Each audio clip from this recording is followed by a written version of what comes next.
കഴിഞ്ഞ 9 വർഷമായി മുഖ്യമന്ത്രിയായി തുടരുന്ന പിണറായി വിജയനെതിരെ സിപിഎമ്മിൽ തന്നെ നേതാക്കളുടെ പ്രതിഷേധമെന്ന് വാർത്തകൾ. പിണറായി വിജയൻ അക്രമ രാഷ്ട്രീയം പ്രേരിപ്പിക്കുന്നുവെന്ന ആക്ഷേപം സ്വന്തം പാർട്ടിക്കുള്ളിൽ നിന്ന് തന്നെയുണ്ട്. അത് പാർട്ടിക്കുള്ളിൽ പലരും ഊറ്റം കൊള്ളുന്ന കാര്യവുമാണ്. നിലവിലെ രാഷ്ട്രീയ സാഹചര്യത്തിൽ ഇത്തരം അക്രമ രാഷ്ട്രീയം ഒഴിവാക്കിയില്ലെങ്കിൽ അത് സിപിഎമ്മിന് വലിയ കോട്ടമാകും ഉണ്ടാക്കുക.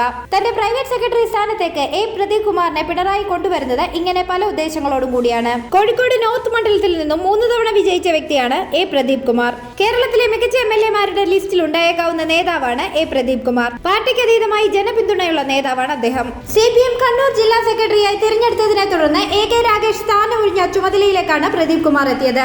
നിലവിൽ CPM സംസ്ഥാന സമിതി അംഗമാണ് അദ്ദേഹം. സർക്കാരിന്റെ കാലാവധി തീരാൻ 1 വർഷം മാത്രമുള്ളതിനാൽ പ്രൈവറ്റ് സെക്രട്ടറി പാർട്ടിയിൽ നിന്ന് വേണോ ഉദ്യോഗസ്ഥൻ മതിയോ എന്ന തരത്തിൽ ചർച്ച നടന്നിരുന്നു.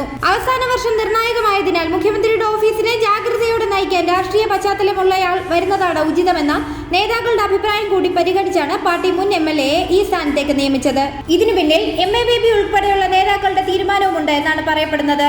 പാർട്ടി ഏൽപ്പിച്ച ഉത്തരവാദിത്തം നല്ല രീതിയിൽ നന്നായി ചെയ്യാൻ ശ്രമിക്കുമെന്ന് എ പ്രദീപ് കുമാർ പ്രതികരിച്ചിരുന്നു.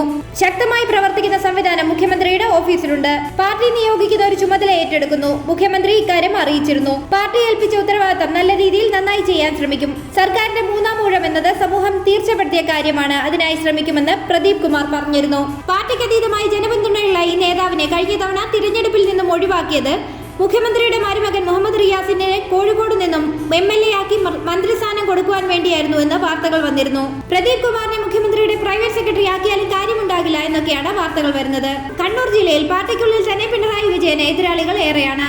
3-ാം ഊഴത്തിനായി പ്രവർത്തിക്കുമ്പോൾ തന്നെ പിണറായി വിജയന്റെ മുഖ്യമന്ത്രി സ്ഥാനം ആരും ആഗ്രഹിക്കുന്നില്ല എന്നൊക്കെയാണ് പറയപ്പെടുന്നത്.